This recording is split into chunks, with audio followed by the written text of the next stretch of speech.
Hello, everyone. It's good to have a chance to talk to you, even just through these electronic communications. We are certainly keeping you all in our prayers these days during the limited gathering, and we'll continue to try to find ways that we can reach out to you and continue to keep you connected to our parish too. You're all very much in our thoughts and prayers during these difficult times. I know a lot of people are trying to figure out how to balance working from home as well as teaching and all of those things. So it's a difficult time, and we certainly are keeping you in our prayers and hope we can support you as best we can. So one of the things that we're going to do, as you may have seen already on our website, is that we're going to be posting the Sunday Mass in a way with all of the readings and all of the prayers. But then we'll also be offering some video reflections, kind of like the one that we're doing just right now. So these are just some of the things we're doing, and we're continuing to try to find ways that can help bring some resources to you during this time. So first of all, just one thing that I wanted to say is that as you're in our prayers, and in my prayer particularly, I've just felt so strongly whenever I offer the Mass a particular desire to offer your prayers as well, because I know many people are really feeling that separation or that loss of being able to come to Mass and pray together with people, to be able to receive the Eucharist. And so, that's just been one particular intention in my heart that's been particularly strong, is that, whenever I'm praying the Mass and receiving the Eucharist, which is such a crazy privilege for a priest to continue that in this time, that I'm also keeping you in my prayers and offering before the Lord there in the Eucharist, all those people that wish to be there along with him at the Mass. So just one of my prayers that I wanted to offer, as well as just to let you know, maybe you saw it already in the email. Father O'Donnell wanted to mention it last night in his homily, but just missed his mind. But it was in the email that we sent out, that we invite you and encourage you to join Archbishop Lucas and Bishop Hannafelt in praying the Rosary this coming Wednesday, March 25th at 6 o'clock p.m. On Spirit Catholic Radio, which in Omaha is 102.7 FM, and you can also find it online at spiritcatholicradio.com. So that's one thing that's coming up that we highly encourage you to participate in. The bishops have been asking not only for us to pray to St. Joseph for the end of this outbreak and for the relief of people's sufferings, but also to pray to Our Lady and offer the Rosary to help people. So without further ado, I wanted to offer a little bit of a reflection on this weekend's readings as well. And so we have a beautiful, beautiful set of readings this weekend. I want to particularly focus on the Gospel. The Gospel is so rich, and especially during this time of Lent, all of these prayers, all of these readings that we have are just so rich. They're long, they have a lot of little intricate parts and a lot of ways that Jesus is speaking to us. So this weekend we had the reading with the man born blind, and again, a lot of little pieces to it, which we could talk about for a long time, but I know that's not what we're here for. We're just going to focus on a couple little pieces of it. So one of the things that, could be said is it's a great image for the whole sacrament of baptism. When we are baptized, we receive Jesus and the faith in a particular way. God's grace and the indwelling of the Trinity comes into our hearts. And so we see a man who is born blind, kind of like all of us, born blind in sin. And he goes to a pool to wash in the pool of Siloam, and then he gains his sight. And it's all through Jesus' grace. And it's a symbol for us of our baptism, how we go from darkness to light, from not faith to faith, and the great gift of baptism. In particular, I love the little detail of Jesus putting his saliva into the clay. We often have seen in the church fathers talking about how that's like Jesus putting his spirit into the clay of our humanity. So all the more another symbol for baptism, that when we receive baptism, we're brought into his life. God dwells within us, and he puts his divinity into our humanity to sustain us with his grace. So it's a beautiful image in that regard. But the couple of details that I wanted to focus on a little bit more specifically are these ones. So right at the beginning, I think these are particularly relevant for our time. Right at the beginning, we see Jesus who is talking to his disciples. And it isn't the blind man that reaches out to Jesus. Jesus instead looks out to the blind man and goes to him. But this is one thing he talks about with his disciples. The disciples ask him, Rabbi, who sinned, this man or his parents, that he was born blind? And then Jesus answers, neither he nor his parents sinned. It is so that the works of God might be made visible through him. And, what a great little insight for maybe some of us who are asking some questions kind of like that today. What's the reason that this coronavirus is outbreaking? What's the reason that it's all around?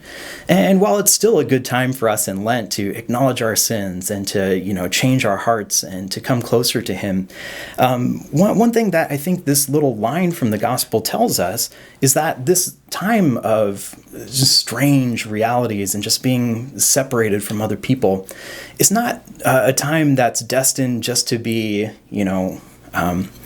bad or without meaning, but instead, like this blindness that the blind man suffers from, it can be so that the works of God can be made visible through us. We can still use this time in a really powerful way to grow in our relationship with God, to take time for things that help build us up in our humanity. A lot of our responsibilities may have been canceled, a lot of meetings after hours that we would typically attend. Of course, I know many people are still working from home, but we might have some extra moments throughout the day, which we could take for a little bit of time for prayer, to reflect on the scriptures, to pray with the scriptures, or to listen to spiritual talks, or read a spiritual book, or to have time as a family to come together and pray. We can use this time in such a beautiful way for the glory of God to continue to grow in our relationship with him.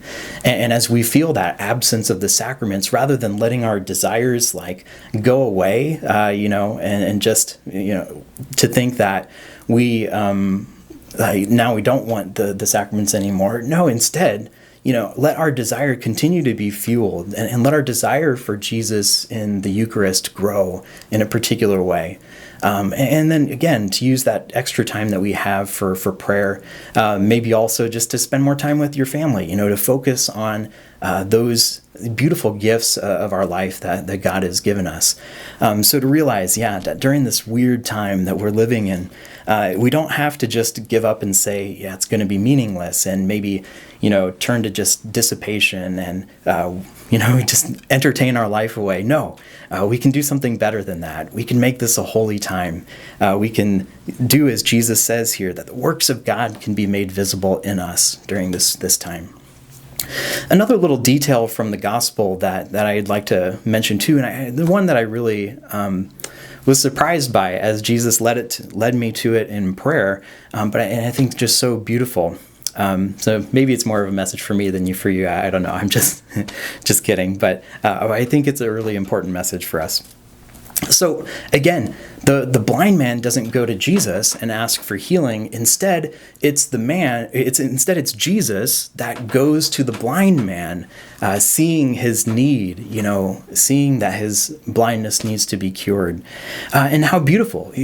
And throughout the long version of this gospel, you see a really wonderful story, right? The man is born blind. Jesus heals him by putting the clay on his eyes and telling him to go wash in the pool of Siloam. But then it's not the end. Jesus seems to be absent for a time. And the man is brought before the Pharisees and the scribes, and he is very much persecuted or ridiculed. They don't want to believe that he was actually born blind and then he was healed, because then that would mean Jesus is divine and he has power. And they think maybe if that's the case and he actually was healed, then the scribes and Pharisees are trying to say maybe it was by some sort of dark arts or black magic that he was using. They're looking for him because then they say he is a sinner, And as they're bringing all of these questions to this blind man who's now before them, he stays firm in the fact that Jesus has done something great for him, and that that can't change. And so the man has grown in great faith and has gone now through a time of trial and tribulation. And then the line that really struck me, after this time where the blind man is with the scribes and Pharisees, it says that they're pretty much done with him. They throw him out of the court. And then this is what it says in the gospel. When Jesus heard that they had thrown him out, he found him and said, "Do you believe in the Son of Man?" And then the man professes his faith. But I love that line, right? When Jesus heard that they had thrown him out, he found him. So we see Jesus at the beginning, we see Jesus at the end, and we see that great faith of the man in the middle.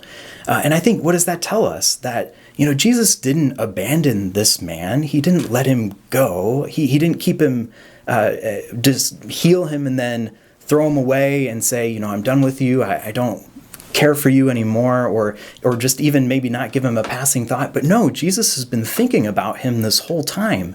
He reaches out to him. He heals him. The man goes through his period of trial. And then at the end it says, when he heard that he went through this trial, Jesus went to him because he cared for the man, right?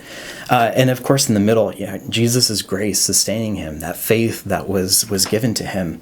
And another message, right, for our time of trial here, when we're in this weird state and not able to be so close to each other anymore. Has Jesus abandoned us? Absolutely not. Jesus has not abandoned us.